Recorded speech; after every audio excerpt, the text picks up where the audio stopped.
નમો લોએ સૌ સાહુણમ એસો પંચ નમોકારો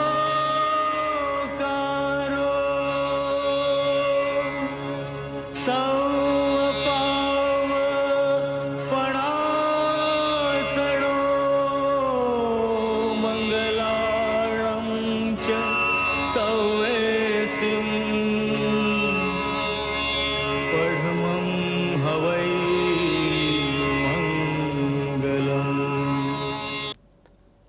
ધમ્મો મંગલ મુક્તિઠ્ઠમ અહિંસા સંયમોતવો દેવાવીતમ નમનસંતિ જસ્સ ધમ્મે સયામણો. ધમ્મો મંગલ મુક્તિઠ્ઠમ. ધર્મ એ કેવો છે? એ શુભ છે? એ લાભદાયી છે? ના, એથી વિશેષ મંગલદાયી છે, કલ્યાણકારક છે. ધમ્મો મંગલ મુક્તિઠ્ઠમ અહિંસા સંયમોતવો. આ ધર્મના 3 પાયા: અહિંસા, સંયમ અને તપ. તમે જુઓ, આ ધર્મની કેવી વિલક્ષણ વ્યાખ્યા છે. સામાન્ય રીતે ધર્મમાં એમ કહેવામાં આવે કે તું મારે શરણે આવ, તે ધર્મ છે. તું મારી ઉપાસના કર, તે ધર્મ છે. જૈન ધર્મ એ ગુણનો ધર્મ છે, ભાવનો ધર્મ છે. અને માટે આમાં કહ્યું કે અહિંસા, સંયમ અને તપ એ 3 એના પાયા છે. અને એથી આગળ જઈને કહ્યું કે દેવાવીતમ નમનસંતિ જસ્સ ધમ્મે સયામણો. જેનું મન ધર્મમાં ડૂબેલું છે તેને દેવો પણ નમે છે. વિચાર કરો કે માણસના પુરુષાર્થનો કેટલો મોટો મહિમા આ ધર્મએ કર્યો છે. કે જો તમે યોગ્ય રીતે ધર્મનું પરિપાલન કરો તો સ્વયં દેવો પણ તમને નમે છે. એનો અર્થ એ છે કે માણસ એ દેવથી પણ મોટો બની શકે જો એનામાં આટલા ગુણો આત્મસાત કરે તો. આપણે જે ધર્મની વધારે નજીક હોઈએ છીએ, જેનું હંમેશા આચરણ કરતા હોઈએ છીએ, એમાં બને છે એવું કે ઘણીવાર આપણે એની મહત્તા, એની ગહનતા, એની વિશેષતા એને પામતા નથી. અને એટલે આજે આ પર્વાધિરાજ પર્યુષણના સમયે જે તમારા હૈયે વસેલો છે એવા નમસ્કાર મહામંત્ર વિશે થોડીક વાત કરવી છે. આ જગતમાં 2 બાબત છે, એક સપાટી પરની ને એક ભીતરની. સપાટી પર આપણે સીધા ઉપરનો ભાગ જોઈએ છીએ. આજે જરા જે નમસ્કાર મંત્રને આપણે જન્મથી સાંભળતા, આચરતા, બોલતા, ક્ષણે ક્ષણે બોલતા આવ્યા છીએ, એ નમસ્કાર મંત્ર એની કઈ વિશેષતા છે એને આપણે જાણવું છે. જગતમાં 2 બાબત છે. એક લોકોને લાભદાયી એવી બાબત અને બીજી લોકોત્તર બાબત. કેટલાક મંત્રો લોકોને લાભદાયી હોય છે. કોઈ મંત્ર એ અનિષ્ટના નિવારણ માટે હોય છે. કોઈ મંત્ર એ આપત્તિને દૂર કરવા માટે હોય છે. કોઈ મંત્ર એ અમુક ઈશ્વરની કે ભગવાનની ઉપાસના માટે હોય છે. કોઈક મંત્ર મારણ એટલે કોઈને મારી નાખવા માટે હોય છે. આવા મારણ, ઉચ્ચાટન એવા પણ મંત્રો હોય. પણ આ બધા મંત્રો એ લૌકિક મંત્રો છે. લોકોને એમના સંસારમાં લાભ આપતા આ મંત્રો છે, જેના દ્વારા તમારા લૌકિક કાર્યો સિદ્ધ થાય છે. એ મોહન હોય, મારણ હોય, રોગ નિવારણ હોય, એ લૌકિક કાર્યો છે. મારે આપને કહેવું છે કે નવકાર મંત્રની એક મોટી વિશેષતા એની લોકોત્તરતા છે. બીજા મંત્રો એ કોઈ બીજા કામો કરે, પણ આ મંત્ર એવો છે કે જે માત્ર એનું મુખ્ય પ્રયોજન એ આત્મશુદ્ધિ અને મોક્ષ પ્રાપ્તિ છે. એટલે જુઓ કે આખી મંત્ર સૃષ્ટિમાં આ મંત્રનું પ્રયોજન જુદું પડી જાય છે. એનું લક્ષ્ય, એની મંઝિલનો અંતિમ પડાવ એ શું છે? એ અંતિમ પડાવ એ આત્મશુદ્ધિ અને મોક્ષ પ્રાપ્તિ છે. એક સમય વચ્ચે એવો આવ્યો કે જ્યારે માનવીઓ પોતાના ભૌતિક હેતુઓ માટે, ભૌતિક કારણો માટે લૌકિક મંત્રોની ઉપાસના કરવા લાગ્યા. કેટલાક મંત્રોનો હેતુ બીજાને વશીકરણ કરવાનો અથવા એનું મારણ કરવાનો પણ થયો. ત્યારે ધર્મના માર્ગના ધોરી નિયમો ભૂલી જવાયા અને આવા મંત્રો તરફ જે લોકોને જીવનના, સંસારના ક્ષુદ્ર પ્રયોજનો સિદ્ધ કરવા હતા એ ગયા. 5 મકાર કહેવાય છે આપણે ત્યાં: મત્સ્ય, માંસ, મદિરા, મુદ્રા અને મૈથુન. આ 5 મકારે તોફાન જગાવ્યું અને મંત્રોનો એને માટે ઉપયોગ થવા માંડ્યો, તંત્રશાસ્ત્ર થયું વગેરે. આવી સમયે આ દર્શને તમને નવકાર મંત્ર આપ્યો. લૌકિકતા નહીં, અલૌકિકતા. એટલે જ મારે કહેવું છે કે આપણે ઘણીવાર શિખર જોઈએ છીએ, પણ એ શિખર પર પહોંચવાની પગદંડીને જાણતા નથી. આપણે નમસ્કાર મહામંત્રનું રટણ કરીએ, ઉચ્ચારણ કરીએ, જાપ કરીએ, બધું કરીએ, પણ એ શિખર છે. એની પગદંડી આપણે જવું પડે, કારણ કે નવકારની પગદંડીથી ચાલતા ચાલતા જ આપણે જે હજારો વર્ષથી નવકારનો મહિમા છે એને પામી શકીએ. એનો મહિમા મેં કહ્યું તેમ કે મંત્રો તો ઘણા છે. વૃક્ષોની વાત કરીએ તો લીમડો પણ વૃક્ષ છે અને આંબો પણ વૃક્ષ છે. પણ લીમડાનું લીમડત્વ અને આંબાનું આંબાત્વ, લીમડાનું કામ અને આંબાનું કામ એ સાવ જુદું છે. એ જ રીતે આ નવકાર મંત્રનું જ્યારે આપણે ઉચ્ચારણ કરીએ છીએ ત્યારે શું થાય છે? એક નાનું ઉદાહરણ આપો કે આ મંત્રનું ઉચ્ચારણ કરો ત્યારે 2 ઘટના બને છે. એક ઘટના એ થાય છે કે અંતરિક્ષમાંથી જે ભાવનાઓ તમે બોલો છો એની તમારા પર વૃષ્ટિ થાય છે. તમે અરિહંતને નમન કરો, સિદ્ધને નમન કરો, એ તમારી ભાવના એની અંતરિક્ષમાંથી વૃદ્ધિ થાય છે. અને બીજું, અને બહુ મોટી વાત છે કે આ નમસ્કાર મહામંત્ર તમારી આસપાસ આભામંડળ સર્જે છે. મને તમે જ કહો કે નમસ્કાર મહામંત્ર બોલતી વખતે ક્યારેય મનમાં કોઈ ખોટો વિચાર આવ્યો ખરો? નમસ્કાર મહામંત્ર બોલતી વખતે એમ થયું કે આજે આપણા વેપારમાં આ પરિસ્થિતિ આવે તો સારું? નહીં થયું હોય. નમસ્કાર મહામંત્ર બોલતા આપણને એમ થયું કે આપણો શત્રુ જરા હેરાન થાય તો સારું? નહીં થયું હોય. કારણ આ સમજવા જેવું છે. કારણ કે આ મંત્ર તમારી આસપાસ એક આભામંડળ રચે છે અને એ આભામંડળને પરિણામે તમારા ચિત્તમાં આવા ક્ષુદ્ર, તુચ્છ, શુલ્લક, નકામા ભાવ આવતા જ નથી. અને એટલે જ્યારે નવકાર મંત્રનું સ્મરણ કરીએ ત્યારે એ અંતરિક્ષમાંથી એ માટે વૃષ્ટિ કરે છે કે આજનું ધ્વનિ વિજ્ઞાન એમ કહે છે કે જગતમાં બોલાયેલો કોઈ પણ ધ્વનિ નષ્ટ પામતો નથી. એ આકાશમાં ક્યાંક તો હોય છે, અવકાશમાં. અને ત્યારે આ નમસ્કાર મહામંત્રના ઉચ્ચારણ સમયે આ ધ્વનિ આપણને પ્રાપ્ત થાય છે. અને એટલે જ આ એક અનેરો મંત્ર છે, અદ્વિતીય મંત્ર છે. અને હજી હું જેમ જેમ તમારી સાથે વાત કરું એમ એની અદ્વિતીયતા તમારી સમક્ષ ખુલતી જશે. ક્યારેક નવકાર મંત્રના કલ્પોમાં આવા આકર્ષણાદી કાર્યોની વાત મળે, પણ વાસ્તવમાં નવકાર મંત્રનો આને માટે ક્યારેય ઉપયોગ થયો નથી. અને એને પરિણામે જ આ મંત્રોના ચમત્કારની જે વાત થાય ત્યારે મને મહાયોગી આનંદગંજીનો એ પ્રસંગ યાદ આવે છે.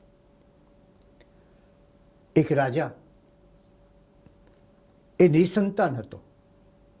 સામાન્ય વ્યક્તિ નિસંતાન હોય તો બરાબર, પણ એક રાજાને તો પોતાના પછી એક રાજકુમાર હોય ને એને પછી પોતાની ગાદી આપવી હોય. આ નિસંતાનપણું રાજાને ખૂબ ખટકતું હતું. એટલે રાજા અને રાણી એકવાર જંગલમાં રહેલા યોગી આનંદગંજી પાસે આવ્યા, વંદન કર્યા અને કહ્યું કે જીવનમાં વૈભવ છે, સન્માન છે, દોલત છે, સત્તા છે, પણ સંતાન વિના સઘળું સૂનું છે. અમને રાત દિવસે ચિંતા રહે છે કે અમારા રાજ્યનો પછી વારસદાર કોણ, અને માટે અમે આપના જેવા યોગીને વિનંતી કરીએ છીએ કે આપ અમને કોઈ એવો મંત્ર આપો કે જેનાથી અમને સંતાન પ્રાપ્તિ થાય. મસ્ત યોગી આનંદગંજીએ એક કાગળની ચબરખી ઉપર મંત્ર આપ્યો અને રાજાની રાણીએ એના માદળિયામાં, લોકેટ એના માદળિયામાં એ મૂક્યો. થોડે સમયે રાણીને ત્યાં પુત્ર થયો. રાજ્યમાં આનંદનો પાર ન રહ્યો અને રાજાના આનંદ તો છલકાવા લાગ્યો કે વાહ, હવે મારા રાજ્યનો વારસદાર મળી ગયો. એટલે રાજા અને રાણી સુવર્ણનો થાળ લઈને, આભૂષણોનો થાળ લઈને, વસ્તુઓનો થાળ લઈને આનંદગંજી મહારાજ પાસે આવ્યા. આનંદગંજી મહારાજે દ્રષ્ટિ ફેરવીને કહ્યું, આ બધું ઉઠાવો. રાજાએ કહ્યું, પણ આપની કૃપાને કારણે મને સંતાન થયું અને એથી વધારે આ મારા વિશાળ સામ્રાજ્યનો મને ભવિષ્યનો વારસદાર મળ્યો. આનંદગંજી હસ્યા. એને કહ્યું, કેમ? અરે આપે જે મંત્ર આપ્યો એ મંત્રના પ્રભાવથી મને આ વસ્તુ બની. એમ? લાવો. અને પેલી રાણીએ પોતાના માદળિયામાંથી પેલી ચિઠ્ઠી કાઢી. એ ચિઠ્ઠીમાં લખ્યું હતું कि राजा की रानी को लड़का हुए तो भी आनंदगंजी को क्या और नहीं हुए तो भी आनंदगंजी को क्या। आ मंत्रना कहवाता चमत्कारो ए केवा आनंदगंजी महाराजे भाई राजा की रानी को लड़का हुए तो आनंदगंज को क्या, अरे नहीं हुए तो भी क्या। पर मानस जे बीजा मंत्रों तरफ जाए छे त्यारे एना जीवन में आ मुश्केली आवे छे। नमस्कार महामंत्र में जाइए त्यारे ए 5 वस्तुओं सूचन करे छे। एक मार्ग, अविप्रणाश, त्रीजो आचार, चौथो विनय और 5मो मोक्ष प्राप्ति में सहायकता। आ 5 कारणों मार्ग एटले मार्गनु प्रवर्तन, मोक्ष मार्गनु सूचन, जेनु प्रवर्तन अरिहंत देवोए कर्यु अने ए अरिहंत देवोए सम्यक दर्शन, सम्यक ज्ञान, सम्यक चारित्र ने मोक्ष मार्ग कह्यो अरे ए प्राप्त करवानो एमणे उपदेश आप्यो एटले एमने आमां पहला नमस्कार करवामां आव्या। पूज्य गणीने पहला नमस्कार, परोपकारी बन्या माटे पहला नमस्कार। આપણે માર્ગ જ નહોતો આપણી પાસે। તમે જુઓ કે જીવનમાં કોઈ ધ્યેય ન હોય ત્યારે કઈ પરિસ્થિતિ થાય છે, કોઈ લક્ષ્ય ન હોય ત્યારે શું થાય, ક્યાં જવું એ ખબર ન હોય તો શું થાય, અધ્યાત્મમાં કયા માર્ગે ચાલવું એની ખબર ન હોય ત્યારે પહેલું આ નમસ્કાર મંત્રએ માર્ગ આપ્યો। અવિનાશિતા બીજી આપી, અવિનાશિતા એ સિદ્ધ ભગવંતોએ આપી। એના પછી ત્રીજો આપ્યો એ વિનય। એ વિનય પૂર્વે મળ્યો આપણને આચાર। આચાર્ય મહારાજ પાસેથી આચાર મળ્યો। જેના આચાર જગત અપનાવી શકે એ જ આચાર્ય। ઉપાધ્યાય પાસેથી વિનય અને જ્ઞાનની પ્રાપ્તિ થઈ અને એની સાથોસાથ મોક્ષ પ્રાપ્તિમાં જે મદદરૂપ થઈ એ નવકારની એક વિશેષતા આપણે જોવી જોઈએ। તો આમ 5 બાબતો એને માટે પંચ નમસ્કારનો આ મર્મ છે। એક તમને માર્ગ બતાવે છે, બીજો જગતમાં જે અવિનાશિતા છે એનો સંકેત આપે છે, ત્રીજો તમારામાં આચાર મૂકે છે, ચોથો તમારામાં વિનય મૂકે છે, અને પાંચમો તેમને મોક્ષ પ્રાપ્તિમાં સહાયક કરે છે. આ 5 બાબતો પંચ નમસ્કારનો આ મહિમા છે. નવકારની પહેલી મહત્તા એ છે કે એ જીવની ગતિ સુધારે છે. વ્યક્તિના જીવન પર આ એક બહુ મોટો ઉપકાર છે. આવા તો ઘણા ઉપકારો નવકાર દ્વારા થતા હોય છે ને, એટલે જ આપણે એને મહા ઉપકારી મંત્ર કહીએ છીએ. તો એનો સૌથી પહેલી વાત આવે છે કે જીવની ગતિ સુધારે છે, અને એનું કારણ એ છે કે એ મહા ઉપકારી છે, કારણ કે એના વડે સમ્યક જ્ઞાન અને સદબોધની પ્રાપ્તિ થાય છે. આ સમ્યક જ્ઞાન અને સદબોધ મળતા એક આધ્યાત્મિકતાનો ઊંચો આદર્શ નવકારમાં પ્રગટ થાય છે, અને આવી દિવ્ય શક્તિથી વિભૂષિત એવો નમસ્કાર મહામંત્ર એક અચિંત્ય પ્રભાવ ધરાવે છે. અને એનો પ્રભાવ એવો છે કે હકીકતમાં આપણે એમ કહેવું જોઈએ કે નમસ્કાર મહામંત્ર એ સાક્ષાત દેવરૂપ છે. જેમ દેવ હોય અને એની ઉપાસના થાય, એમ આ દેવરૂપ છે. દુર્ગતિનું દુઃખ કેવું છે? આ ગતિ સુધારનારો મંત્ર હોવાથી આપણને આ નરક અથવા તિર્યંચ ગતિ, પશુ પક્ષીઓ તરીકે ભવિષ્યમાં જન્મવું તે, પછીના જન્મમાં જન્મવું તે, એ તિર્યંચ ગતિમાં જવા દેતો નથી. આવો એનો પ્રભાવ છે. એટલે કે વ્યક્તિને દુર્ગતિમાંથી બચાવનારો આ મહામંત્ર છે. અને એને કારણે તમે વિચાર કરો કે નરક ગતિના સેંકડો દુઃખો આ નમસ્કાર મહામંત્રને કારણે દૂર થઈ શકે. કોઈ માણસને 12 વર્ષની સજા થઈ હોય અને એમાં 2 વર્ષનો ઘટાડો થાય તોય કેટલું મોટું લાગે, ત્યારે આ તો સેંકડો હજારો વર્ષ પ્રમાણ આ તિર્યંચ ગતિ, આ નરક ગતિના દુઃખો, એમાંથી આ નવકાર આપણને બહાર લઈ જાય છે. એટલે આપણા જીવનનો, ભવિષ્યના જીવનનો પાયો એ વર્તમાન સમયની નવકારની આરાધનામાં નખાતો હોય છે. આથી જ આપણે તેમ કહેવાય છે કે 9 લાખનો જપ કરે એની નરક ગતિનું નવકારથી નિવારણ થતું હોય છે. એની સાથોસાથ મનુષ્યની તો ગતિ સુધરે છે, પણ આપણે જાણીએ છીએ કે પ્રાણી હોય, સમડી, ઘોડા, બળદ, ગાય, એને પણ અંતિમ સમયે જો નવકાર સંભળાવવામાં આવે, અને આવે છે, તો એમની પણ ભવિષ્યની ગતિ સુધરે છે. એટલે કે આ દુર્ગતિ ટાળનારો મંત્ર છે. અને એટલે જ એ મનુષ્ય જીવન ઉપર, માણસ ઉપર મહા ઉપકાર કરનારો છે. માણસ કદાચ આખી જિંદગીમાં ઘણી વાર અહીં ત્યાં ભટક્યો હોય, જીવ રખડ્યો હોય, પણ એમ કહે છે કે જો અંતિમ સમયે નવકાર સાંભળે, અંતિમ સમયે નવકાર બોલે, તો એના ચિત્તમાં જો નવકાર રહ્યો તો એની ગતિ સુધરી જશે. આવા નવકારની સૌથી મોટી વિશેષતા એની મિથ્યાત્વ નાશક શક્તિ છે. એ મિથ્યાત્વનો નાશ કરનારો છે, અને મિથ્યાત્વનો નાશ કરવાની સાથે સાથે સમ્યકત્વની સ્પર્શના કરાવનારો છે. એક બાજુથી અંધકાર દૂર કરે છે, અને બીજી બાજુથી એ પ્રકાશ આપે છે. એટલે આરાધકની 2 ક્રિયાઓ એક સાથે, અંધકાર દૂર થવો અને પ્રકાશની પ્રાપ્તિ, આ બંને આમાં જોવા મળે છે. અને એટલે જ આપણને એ અતુલ ગુણના નિધાન એવા સમ્યકત્વ રત્નની પ્રાપ્તિનું કારણ બને છે, પ્રાપ્તિ કરાવે છે, અને વ્યક્તિને અજરામર સ્થાનમાં લઈ જાય છે. અને એટલે આ નવકારને મહાન ઉપકાર છે આપણા ઉપર. એટલે જ આપણે એનો આદરથી, એનું અહર્નિશ સ્મરણ કરતા હોઈએ છીએ. માણસને આ ભાવમાં જે કંઈ પ્રાપ્ત થયું છે, જે કંઈ સુખ પ્રાપ્ત થયું છે, એ કદાચ એની પૂર્વભાવની સાધનાનો પ્રતાપ છે. તો આ ભાવની સાધનાનો પ્રતાપ પછીના ભાવમાં જવા માટે એ નમસ્કાર મહામંત્ર છે. પૂર્વભાવની એ સાધનામાં નવકાર મંત્રની સાધના પણ સમાવિષ્ટ થાય છે.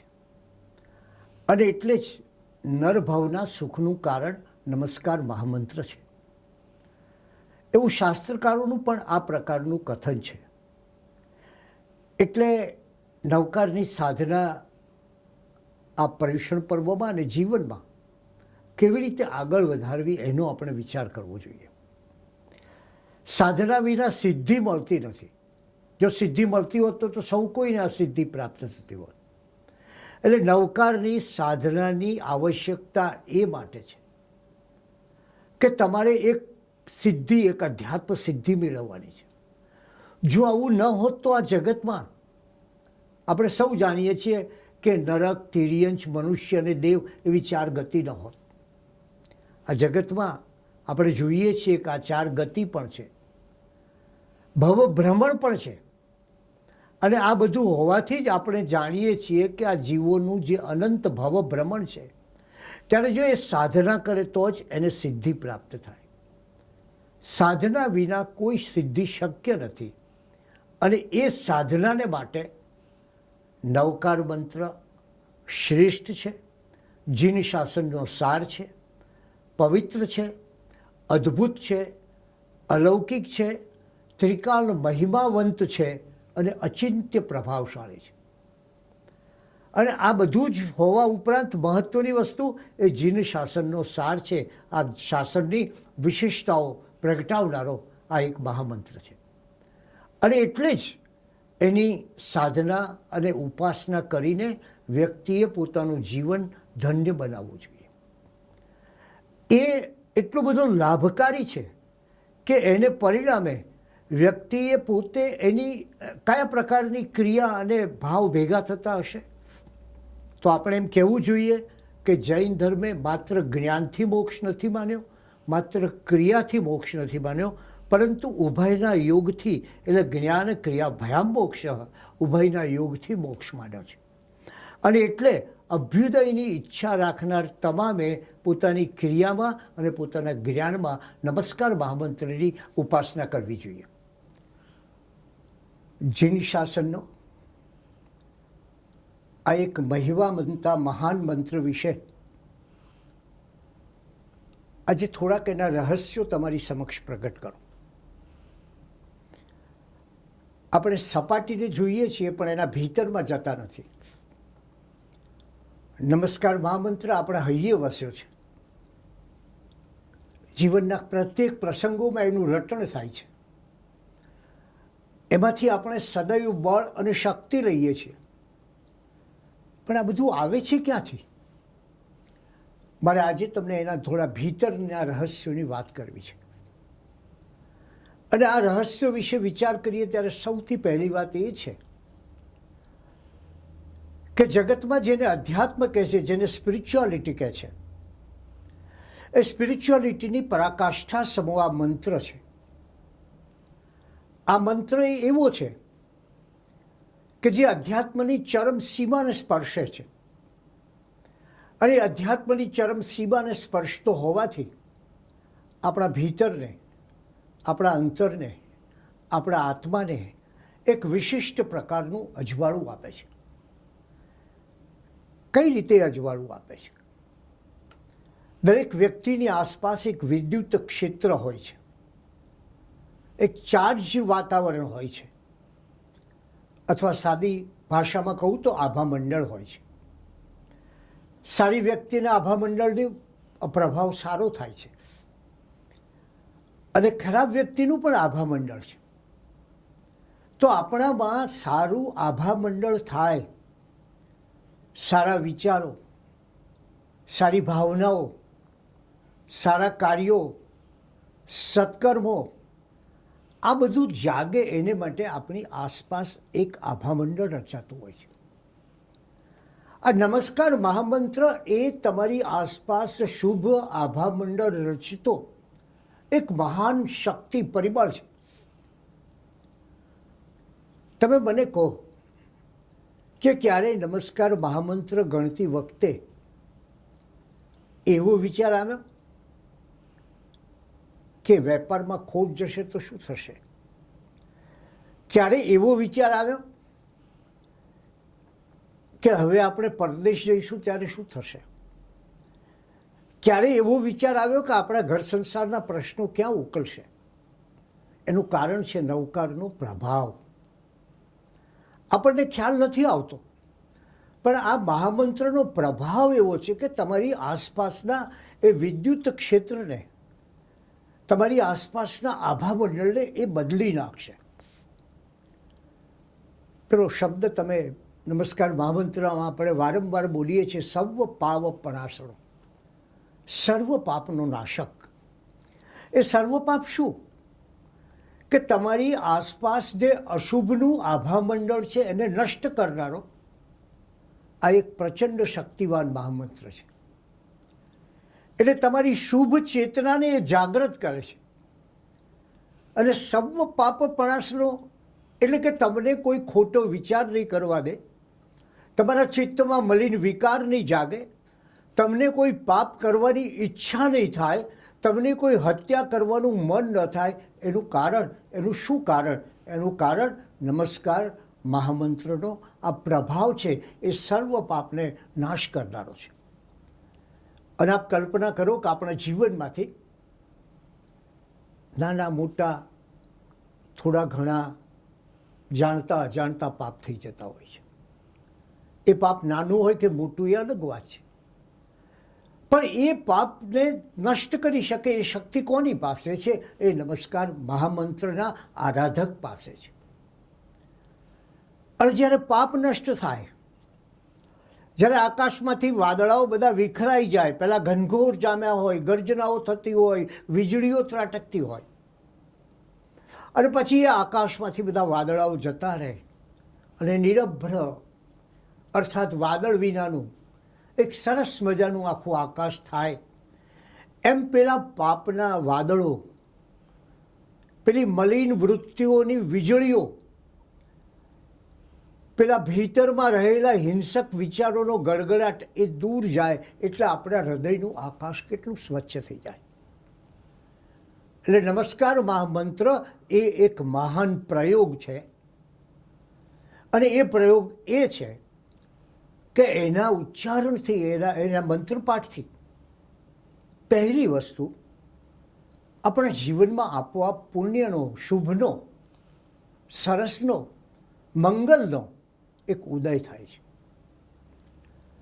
બીજી એક વાત, દરેક મંત્રના 4 સ્તર હોય છે, 4 ભૂમિકા હોય છે, 4 લેવલ હોય છે. અને એ 4 લેવલનો તમે વિચાર કરો ત્યારે પહેલું લેવલ, પહેલી ભૂમિકા એ ઇન્દ્રિય સ્તર પર હોય છે. તમે મુખેથી બોલો છો, તમે ચિત્તમાં જાપ કરો છો, આમ ઇન્દ્રિયના સ્તર પર એ ચાલતી હોય છે. બીજી ભૂમિકા છે માનસના સ્તર ઉપર, ઇન્દ્રિય બોલે અને માનસ પર અસર થાય, એટલે એ માનસના સ્તર ઉપર છે. ત્રીજું સ્તર છે બૌદ્ધિક સ્તર છે, કે જ્યારે તમે એક શબ્દનો વિચાર કરો અરિહંતનો, એટલે તમારી સમક્ષ અરિહંત કોણ હોય, કેવા એમના ગુણો, કેવા એમની વિશેષતાઓ, આ બધું તમારી સમક્ષ જાગૃત થઈ જાય. એટલે ત્રીજી છે એ બૌદ્ધિક સ્તર છે. અને ચોથું સ્તર છે એ ચેતનાનું સ્તર છે. તમારા ચૈતન્ય ઉપર પ્રભાવ થાય છે. કોઈ મંત્ર માત્ર ઇન્દ્રિય સુધી રહે, કોઈ મંત્ર માત્ર માનસ સુધી રહે, કોઈ મંત્ર માત્ર બૌદ્ધિક સ્પર્શ કરે આપણને અને એનો અનુભવ થાય, અને કોઈ મંત્ર ચેતનાને સ્પર્શ કરે. નમસ્કાર મહામંત્રની ખૂબી એ છે કે એ તમારી ઇન્દ્રિયને સ્પર્શ કરશે. તમે આંખો બંધ કરીને જાપ કરતા હો, તમે એનું અનુષ્ઠાન કરતા હો, તમે નમસ્કાર મહામંત્રનો પાઠ બોલતા હો, ત્યારે તમારી ઇન્દ્રિયને સ્પર્શ કરશે તરત જ. અને જેવો ઇન્દ્રિયને સ્પર્શ કરશે એટલે તમે તરત જ કલ્પના કરશો કે નમો સિદ્ધાણમ, આ સિદ્ધ કેવા હતા. એટલે તરત જ તમારી માનસ ચેતનાને સ્પર્શ થશે. અને માનસ ચેતનાને સ્પર્શ થયા બાદ તમારું બૌદ્ધિકને પણ સ્પર્શ કરશે, અને બૌદ્ધિકને સ્પર્શ કર્યા બાદ તમારી ચૈતન્યને સ્પર્શ કરશે. એટલે 4 કોઠા ભેદતો આ મંત્ર છે. સામાન્ય રીતે કોઈ મંત્ર 1 કોઠો ભેદે, કોઈ 2 થાય, કોઈક બુદ્ધિમાં આવીને અટકી જાય, કોઈ મનમાં એક ભાવ જગાડે, કોઈ વિચાર જગાડે, કોઈ દેવ દેવીનો મંત્ર હોય. પણ આ મંત્રની વિશેષતા એ છે કે આ ચારેય સ્તરને પાર કરનારી શક્તિ મહામંત્રમાં છે. અને એટલે જ મારે આપને એ કહેવું છે કે આ મંત્ર બે કામ કરશે. આ પણ એક રહસ્યમય વાત છે. પહેલો વિસ્ફોટ કરશે, પહેલું અશુભ દૂર કરશે અને તમારા ચિત્તમાં એક મોટો કોલાહલ મચી જશે, એક મોટો ઝંઝાવાત જાગશે. કેવા અરિહંત, કેવા સિદ્ધ, બસ તમે કલ્પનામાં, તમે વિચારમાં, તમે એમના ગુણોની સૃષ્ટિમાં ડૂબી જશો. અને પછી બીજો વિકાસ નમસ્કાર મહામંત્રથી જે આપણો વિકાસ થાય. એટલે આ એક મહામંત્ર એ પ્રકારનો છે કે જેમાં વિસ્ફોટ પણ છે અને જેમાં વિકાસ પણ છે. આપ સૌ જાણો છો કે દરેક મહામંત્ર પાસે અને દરેક ધર્મની પાસે આવા જુદા જુદા મહામંત્રો હોય છે. અને એ દરેક ધર્મ એ પોતાના આ મહામંત્રની ઉપાસના કરતો હોય છે. આ મહામંત્ર એ ધર્મના કેન્દ્ર સ્થાને હોય છે. અને એને કદાચ તમે કહી શકો કે દરેક ધર્મનું હૃદય એ એના આવા એક મહામંત્રમાં રહેલું છે. પણ એવી સમયે તમે નમસ્કાર મહામંત્રનો વિચાર કરશો ત્યારે એક નવો અનુભવ થશે. બીજા મહામંત્રો એ કોઈ વિભૂતિએ કહેલા છે. કેટલાક મહામંત્રો દૈવી મહામંત્રો છે, કેટલાક દેવોએ ઉચ્ચારેલા છે.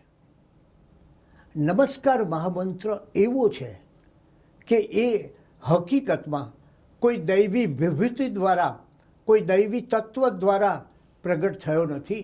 એ શાશ્વત મંત્ર છે. એ કોણે રચ્યો એની મને ને આપને કોઈ ખબર નથી, પણ એ શાશ્વત મંત્ર છે. એટલે આ જગતનો એક એવો મંત્ર છે કે જેનો ઉદ્ઘોષ, એટલે કે જેનો પ્રારંભ, એટલે કે જે કોણે પહેલી વાર ઉપયોગ બોલ્યા તે એ ખબર નથી. શાશ્વત ચાલ્યો જ આવે છે એક ધારામાં નદીના પ્રવાહની જેમ. અને બીજી વાત, એને શાશ્વત એ માટે કહ્યો છે કે બીજા ધર્મના શબ્દોમાં પરિવર્તન આવે છે, બીજા ધર્મના અર્થોમાં પરિવર્તન આવે છે. નમસ્કાર મહામંત્ર એવો છે કે જે હજારો વર્ષ પહેલાં જે રીતે બોલાતો એ જ રીતે આજે બોલાય છે. એમાં કોઈ એની શબ્દ રચનામાં, એટલે કે એના શબ્દોમાં, એની શબ્દોની ગોઠવણીમાં, એની શબ્દ રચના અને એના અર્થ પ્રાગટ્ય અને એના અર્થમાં કોઈ પરિવર્તન આજ સુધી આવ્યું નથી. એટલે કેવો એક વિલક્ષણ મંત્ર છે. અને એથી એની મોટી વિલક્ષણતા જીરી શાસનની આ એક મહાન ગરિમા છે. આપણે એની જેટલી ઉપાસના કરીએ એટલી ઓછી છે. અને એ ગરિમા એ છે કે અહીં કોઈ વ્યક્તિને નમસ્કાર કરવામાં આવ્યા નથી. જગતના ઘણા મંત્રોમાં આપ જાણો છો, હું અમુક દેવના શરણમાં જાઉં છું, અમુક દેવના ચરણ ગ્રહું છું, અમુક દેવને વંદન કરું છું. આ નમસ્કાર મહામંત્રમાં ગુણને વર્ણન છે, વ્યક્તિને નહીં. એટલે એ દૃષ્ટિએ આ એક જૈન ધર્મનું જે આખું હાર્દ છે, ભાવનાનો ધર્મ છે, ભાવનો ધર્મ છે. એ ભાવનો ધર્મ છે, એનું હાર્દ, એનું હૃદય એ આ નમસ્કાર મહામંત્ર મારે કહેવું જોઈએ કે હુબહુ પ્રગટ કરી દે છે. અને ત્યારે આ એના રહસ્યો આપણે જાણવા જોઈએ. અને તમે વિચાર કરો કે જ્યારે તમારી આધ્યાત્મિક પ્રગતિ સધાય ત્યારે તમારું કોઈ નામ રહેતું નથી, તમારું નામ ભૂંસાઈ જાય છે. આનંદગંજી મહારાજ એક જગાએ કહ્યું છે, મહાયોગી આનંદગંજીએ, કે નામ આનંદગન, ગામ આનંદગન, તાત આનંદગન, માત આનંદગન, બસ બધું જ લુપ્ત થઈ ગયું, માત્ર આનંદ ઘન રહ્યો. એમ બીજા મંત્રોમાં નામ છે, વ્યક્તિ છે, દેવ છે, ઈશ્વર છે. આ મંત્રની વિશેષતા એ છે કે એમાં ગુણને નમસ્કાર છે. એ અરિહંતનો ગુણ, સિદ્ધનો ગુણ, આચાર્યનો ગુણ, ઉપાધ્યાયનો ગુણ, આ ગુણો અને સાધુનો ગુણ, એ બધાને નમસ્કાર કર્યા છે. એને એમ નથી કહ્યું કે આ અરિહંતને નમસ્કાર કરું છું, એ ગુણને નમસ્કાર કરે છે. અને એટલે જગતના અન્ય ધર્મોમાં જોઈએ તો આપણને ખ્યાલ આવશે કે આ ધર્મ કેટલો વિશિષ્ટ છે, કે જ્યાં ભાવનાનું મહત્ત્વ છે. અને અધ્યાત્મની પરમ સીમાએ બધું ઓગળી જાય છે, નામ ઓગળી જાય, બધું જ ઓગળી જાય. એ બધું જ ઓગળી જાય એવી શક્યતા અને એવી તાકાત આપણને આપનારો આ મહામંત્ર છે. એક બીજી વાત આપણે સમજી લઈએ કે અહીં કોઈનું શરણ સ્વીકાર્યું નથી, કોઈ વ્યક્તિ વિશેષને નમસ્કાર નથી, પણ અતિ ઉચ્ચ આધ્યાત્મિક ગુણપદ, ગુણયુક્ત પદને નમસ્કાર છે. એટલે કે આ મંત્ર બધાને સ્પર્શી શકે. દરેક વ્યક્તિ પોતાના જીવનમાં શુભ ગુણો ઈચ્છતો હોય, દરેક વ્યક્તિ પોતે મંગલ તરફ જવા ચાહતો હોય, દરેક વ્યક્તિ એવા ઉચ્ચ ગુણોની આરાધના કરવા ચાહતો હોય. એટલે એમ કહી શકાય કે નમસ્કાર મહામંત્ર એ કોઈ સંપ્રદાયનો મંત્ર નથી, કોઈ ધર્મનો મંત્ર નથી, યુનિવર્સલ છે. એટલે કે આખી દુનિયામાં વ્યાપી શકે એવો, સૌ કોઈને સ્પર્શે એવો આ મંત્ર છે. જ્યાં માનવી વચ્ચેની ભેદરેખા ભૂલી જાય છે. પાપનો નાશ કરવો જોઈએ એમ બધા જ માનતા હોય છે. એ ભારતનો માણસ હોય, એન્ટવર્પનો માણસ હોય, આફ્રિકાનો માણસ હોય, જીવનમાંથી પાપથી દૂર જવું જોઈએ. તો આ ધર્મમાં એ જ વાત કરી. એટલે કલ્પના કરો કે તમે સાંપ્રદાયિક અને સંકુચિત સીમાડાઓની બહાર આખી વ્યાપક સૃષ્ટિને પહોંચી વળતો આ મંત્ર છે. આ જગતમાં દરેક જાતિનો માણસ, દરેક દેશનો માણસ એ સારા ગુણોની આરાધના કરવા ઈચ્છતો હોય છે. અને એટલે જ જે કોઈ જગતમાં ગુણની આરાધના કરવા માગે છે તેને માટેનો આ મહામંત્ર છે. એનો અર્થ શું થયો? એનો અર્થ એ થયો કે અમુક સત્ય છે એ અમુક કાળ સુધી મર્યાદિત હોય છે, અમુક સમય સુધી એ સત્ય રહેતું હોય છે. પણ અમુક સત્ય છે એ કાલાતીત હોય છે, ઇટરનલ હોય છે. આ સમયે, આ યુગમાં, આવતા યુગમાં, પછીના યુગમાં, ગયા યુગમાં, તમામ જગાએ, તમામ સમયમાં એ સત્ય હોય છે. એવું કાલાતીત સનાતન સત્ય આ નમસ્કાર મહામંત્રમાં રહ્યું છે. અને માટે જ આ મંત્ર એ સાંપ્રદાયિક મંત્ર નથી, સ્વરૂપ મંત્ર છે. તમારા ભીતરની ખોજ કરતો મંત્ર છે. જગતના તમામ જીવોને, જગતની તમામ વ્યક્તિઓને, જગતના તમામ સાધકોને, જગતના તમામ મુમુક્ષુઓને આ મંત્ર એનું સ્વરૂપ દર્શાવવા માટે ઉપયોગી બને છે.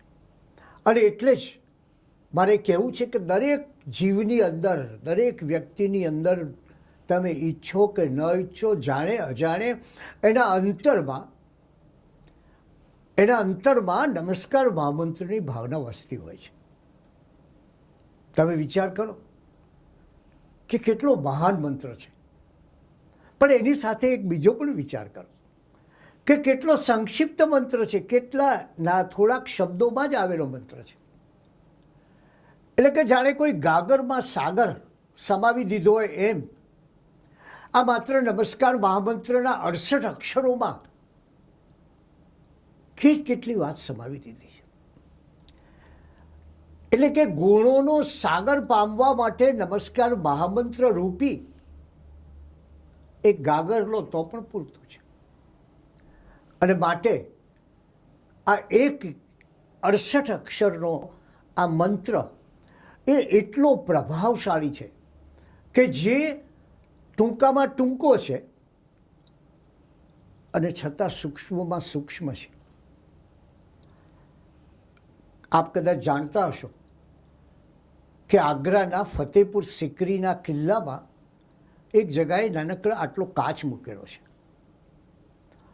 કહે છે કે જેણે તાજમહેલ બાંધેલો એ મોગલ શહેનશાહ શાહજહાં પોતાના આખરી દિવસોમાં જ્યારે એના પુત્ર ઔરંગઝેબે એને કેદ કર્યો ત્યારે એ આ મહેલમાં બેસી પેલા નાનકડા બાકોરામાંથી દૂર દેખાતો તાજમહેલ જોતો હતો.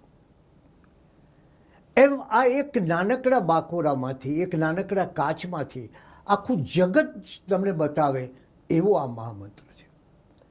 એટલે કે સૂક્ષ્મને ભીતરમાં સ્થાપીને, સૂક્ષ્મને ભીતરમાં સ્થાપીને આ બધા ગુણો તમે ધીરે ધીરે આત્મસાત કરો અને સૂક્ષ્મને ભીતરમાં સ્થાપીને તમારે શું કરવાનું છે, તમારે વિરાટ બનવાની આખી પ્રક્રિયા, એનું નામ છે નમસ્કાર મહામંત્ર. અને એટલે જેમ બીજમાંથી વૃક્ષ થાય, જેમ ઝરણામાંથી નદી થાય, એ રીતે નમસ્કાર મહામંત્ર આટલો નાનો 68 અક્ષરનો આ મંત્ર એ તમારા ભીતરમાં રહેલા આત્માને છેક પરમાત્મા સુધી લઈ જવાની ક્ષમતા ધરાવે છે. આ નમસ્કાર મહામંત્રનું રહસ્ય છે. અને એટલે જ આ નમસ્કાર મહામંત્ર એ માત્ર ઉચ્ચારણ સુધી સીમિત નથી રહેતો, બોલવા સુધી સીમિત નથી રહેતો. આ નમસ્કાર મહામંત્ર એ માત્ર કંઠ સુધી પણ સીમિત નથી રહેતો, જીભ સુધી પણ સીમિત નથી રહેતો. આ નમસ્કાર મહામંત્ર એ પ્રત્યેક વ્યક્તિના હૃદયમાં સદાકાળ સ્થાન પામનારો મહામંત્ર છે. અને એ જ એની સૌથી મોટી વિશેષતા છે. એનો આપણે વિચાર કરવો જોઈએ. એક બીજું રહસ્ય તમારી સમક્ષ ખોલું. કેટલાક મંત્રો આજે ઉપયોગી હોય છે, આવતીકાલે હોતા નથી. કેટલાક મંત્રો ગઈકાલે ઉપયોગી હોય છે, તે આજે હોતા નથી. આ મંત્ર સૃષ્ટિમાં કોઈને કોઈ પરિવર્તન સતત આવ્યા કરતું હોય છે. અને એવી સમયે આ નમસ્કાર મહામંત્ર એવો છે કે જે ભૂતકાળને સ્પર્શે છે, વર્તમાનકાળને સ્પર્શે છે અને ભવિષ્યકાળને સ્પર્શે છે. મોટાભાગના મંત્રો એ વર્તમાનમાં જ મર્યાદિત હોય છે. આજે એની ઉપાસના કરો અને આજે તમને એનું ફળ મળે. ત્યારે નમસ્કાર મહામંત્ર એ ત્રણેય કાળને આવરી લેતો એક મંત્ર છે. અને એટલે જ આ નમસ્કાર મહામંત્રમાં તમે જ્યારે નમો અરિહંતાણમ બોલો છો ત્યારે એ ભૂતકાળમાં થયેલા અનંત અરિહંત, વર્તમાનમાં વિદ્યમાન અરિહંત અને ભવિષ્યમાં થનારા અનંત અરિહંત એ સૌને તમે નમસ્કાર કરો છો. અને એને કારણે જ આ મંત્ર એ કાલાતીત છે. એને ન વર્તમાન છે, ન ભૂત છે, ન ભવિષ્ય છે. એ શાશ્વત છે, સદાકાળ ચાલનારો છે. અને એ એની વિશેષતા આપણે જોઈએ ત્યારે એની વ્યાપકતા પ્રગટ થાય છે. આ મંત્રની એક નવી અને વિશિષ્ટ વિશેષતા પર નજર કરીએ. સામાન્ય રીતે મંત્રોનો ઘોષ કંઠમાંથી થતો હોય છે. કંઠમાંથી બુલંદ અવાજે આ મંત્રોનો ઘોષ ચાલતો હોય છે. કેટલાક મંત્રોનો ઘોષ એટલે કે મંત્રોનો ઉચ્ચાર એ જીભથી થતો હોય છે, કંઠથી થતો હોય છે. મારો પ્રશ્ન એ છે કે નમસ્કાર મહામંત્રનો ઉચ્ચાર, એની આરાધના સાથે કોનો સંબંધ છે? કંઠનો સંબંધ છે, જીભનો સંબંધ છે, અવાજનો સંબંધ છે, ધ્વનિનો સંબંધ છે, કોનો સંબંધ છે? નમસ્કાર મહામંત્ર સાથે શ્વાસનો સંબંધ છે. અને આપ ધ્યાનની બધી પ્રણાલી જોઈ જુઓ. આજે તો જગતભરમાં ધ્યાનનો મહિમા છે, ભારતીય ધ્યાનનો, કે ધ્યાનની બધી પ્રણાલીઓમાં શ્વાસ એ મહત્વની વાત છે. અને એટલે નવકાર મંત્ર એ શ્વાસ પર નિર્ભર છે. આપણું આયુષ્ય પણ આપ સૌ જાણો છો કે શ્વાસ ઉપર નિર્ભર છે. શ્વાસ પૂરો થયો અને વ્યક્તિ વિદાય પામે. એટલે કે આ નવકાર મંત્રની એને પરિણામે ખૂબી શું છે? જો તમે એક રહસ્યમાંથી બીજું રહસ્ય કઈ રીતે પ્રગટ થાય. એ શ્વાસમાંથી લેવાતો મંત્ર છે, શ્વાસનો મંત્ર છે. હવે તમે જ મને કહો કે કઈ ક્ષણે આપણે શ્વાસ વગર હોઈએ છીએ? ન જ હોઈએ ને, સ્વાભાવિક છે. પ્રત્યેક ક્ષણે, પ્રત્યેક મિનિટે આપણા જીવનના આયુષ્યની ક્ષણે ક્ષણે આપણે શ્વાસ લેતા હોઈએ છીએ. તો એ વસ્તુ સૂચવે છે કે નમસ્કાર મહામંત્ર પણ એક એવો મંત્ર છે જે કોઈ પણ સ્થળે, કોઈ પણ વખતે, કોઈ પણ સમયે ગણી શકાય. અમુક મંત્રોનું અનુષ્ઠાન હોય, અમુક જ જગ્યાએ થઈ શકે, અમુક જ સમયે થઈ શકે, પ્રાતઃકાળે થઈ શકે, સંધ્યા સમયે બોલી શકાય, અમુક ઋતુમાં બોલી શકાય. જ્યારે નમસ્કાર મહામંત્ર એક એવો મંત્ર છે કે તમે શ્વાસ લો છો ને, એ ત્યાં દરેક જગ્યાએ શ્વાસ લેતા હો છો અને એ તમે શ્વાસ લો ત્યારે કરી શકો.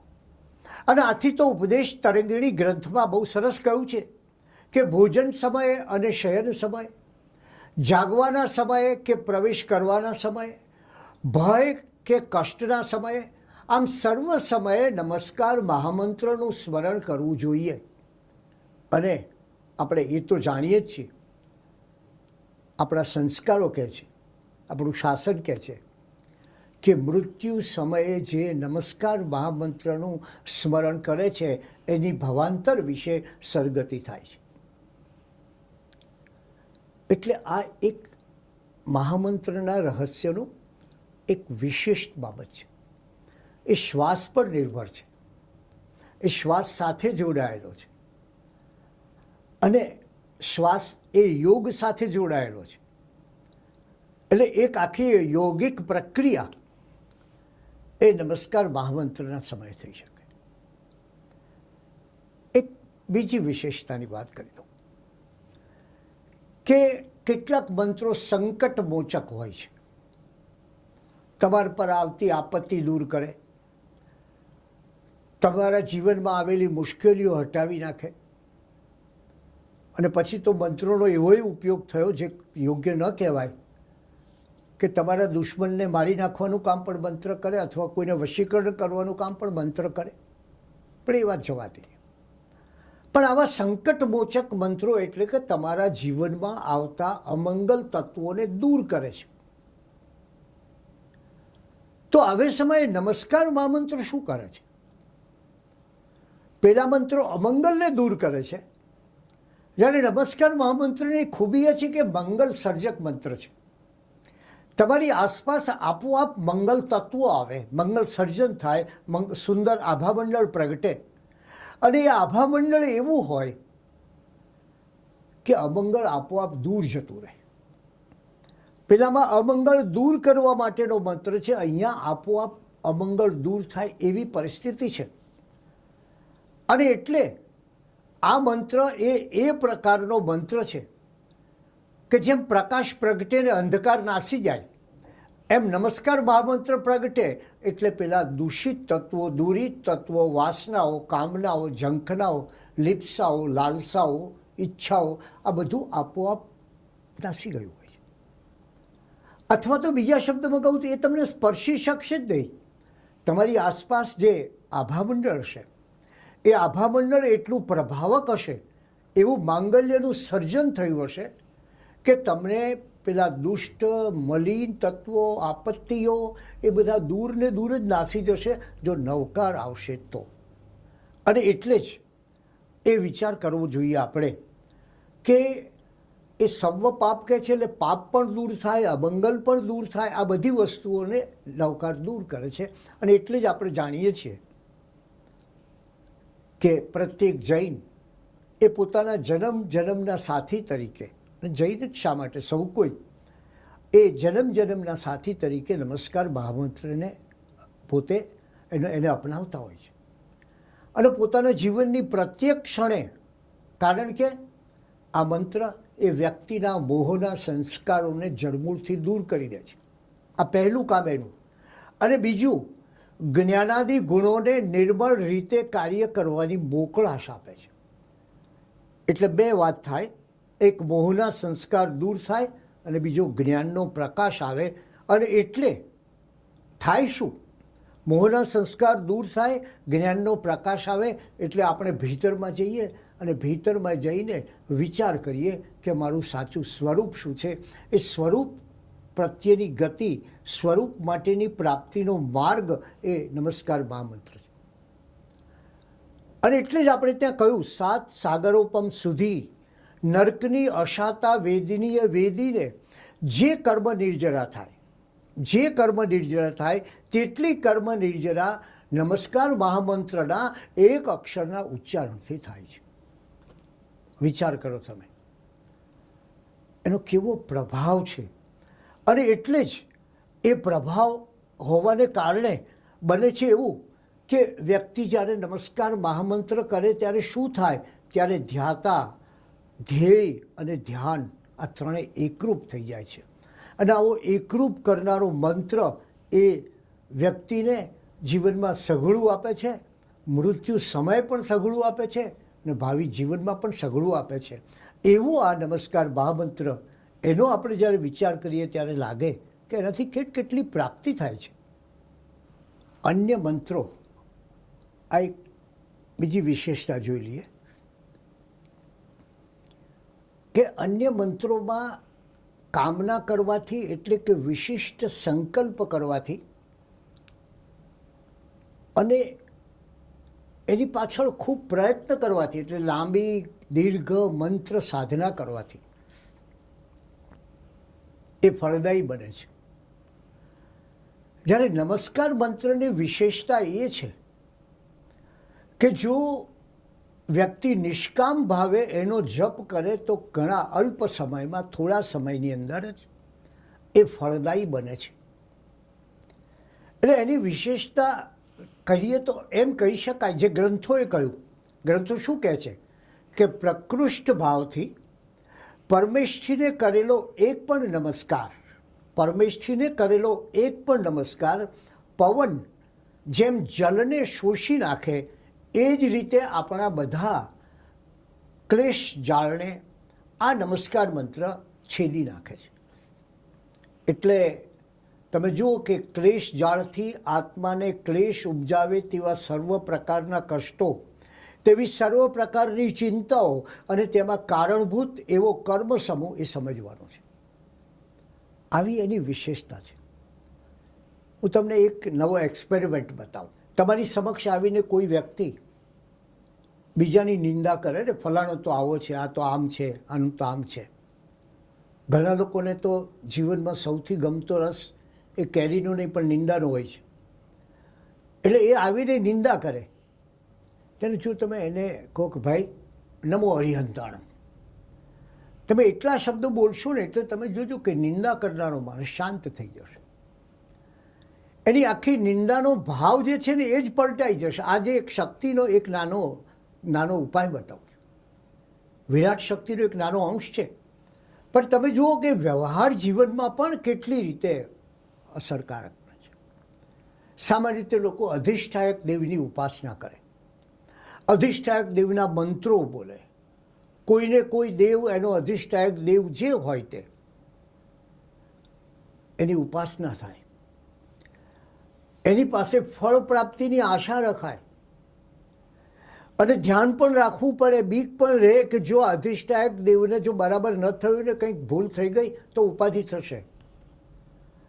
અને ઘણીવાર આપણે જોઈએ છીએ કે સાધકો ને કંઈક આશાતના થઈ જાય તો ઘણી મુશ્કેલી પણ આવતી હોય છે. આ બધું આપણે આપણા સમાજની અંદર જોઈએ છીએ. કોઈક પ્રાણ પણ ગુમાવે છે ને કોઈક અન્ય કષ્ટ પણ ભોગવે છે. કોઈકને ચિત્તભ્રમ, પાગલ પણ થાય. આમ અધિષ્ઠાયક દેવની ઉપાસના કરે એને આ ભયસ્થાનોનો સામનો કરવો પડે છે. ઉપાસકોને આદર છે, પણ સામે આ ભયસ્થાનોની એને સાવચેતી રાખવી પડે છે. મજા એ છે કે નમસ્કાર મહામંત્રમાં કોઈ દેવ નથી. અને કોઈ દેવ નથી એટલે કે બીજા શબ્દોમાં કહીએ તો આ નમસ્કાર મહામંત્ર એક એવો પ્રભાવક મંત્ર છે કે એનો કોઈ અધિષ્ઠાયક દેવ થઈ શકે એમ નથી. એટલે કે આ બધાથી ઉપરનો છે. સમ્યકત્વધારી દેવો પણ જેમના સેવકો થઈને રહેલા છે અને અનન્ય ભાવે એમની આરાધના અને ઉપાસના કરે છે, ત્યારે એવું આ નમસ્કાર મહામંત્ર અને એની આરાધના કરીએ એટલે પોતાના જીવનમાં અને વ્યક્તિના જીવનમાં આનંદ સિવાય બીજું શું હોય. અને કેવો સરળ મંત્ર છે, કશી ક્લિષ્ટતા નહીં. તમે બોલો અને અહીંયા વસી જાય, જીભે વસી જાય, અંતરમાં વસી જાય. અત્યંત ગૂઢ અર્થવાળો પણ છતાં અત્યંત સરળ. બોલવામાં કેટલો સરળ છે આપણે જાણીએ છીએ. અર્થ પણ એનો કેટલો સરળ, અને એને પરિણામે જ બીજા મંત્રો એ અમુક ઉંમરવાળા લોકો બોલી શકે, અમુક વયવાળા બોલી શકે, કદાચ અમુક જ્ઞાન પ્રાપ્ત થયા પછી બોલી શકે. આ નમસ્કાર મંત્ર એવો સર્વવ્યાપક, વિશ્વવ્યાપી, સર્વ ત્રણેય કાળમાં પહોંચેલો એવો આ મંત્ર એ એટલો સરળ છે કે બાળકથી માંડી અને અત્યંત વૃદ્ધ સુધી સૌ કોઈ સરળતાથી બોલી શકે છે, અને માત્ર બોલી શકતા નથી, એ એના અર્થો પણ સમજી શકે છે. આ નવકાર મંત્રની ગહનતાની વાત કરીએ તો કદાચ એનો અંત પણ ન આવે. એના જુદા જુદા ધ્યાનો વિશે વિચારવું જોઈએ. નમસ્કાર મહામંત્રના ઉચ્ચારણ વખતે જુદા જુદા રંગો થતા હોય છે, કયા કયા રંગો ચિત્તમાં રાખવા જોઈએ એના વિશે પણ વિચારી શકાય. આમ આ એક મહાસાગર છે, અને આ ગાગરમાં રહેલો મહાસાગર, એની પાસે એની આરાધના આપણે જેટલી વધારે ને વધારે કરીએ એટલું આપણું જીવન વધુને વધુ ઉત્કૃષ્ટ, આનંદમય, અધ્યાત્મલક્ષી અને ચરમ સીમાએ પહોંચનારું જીવન બને છે.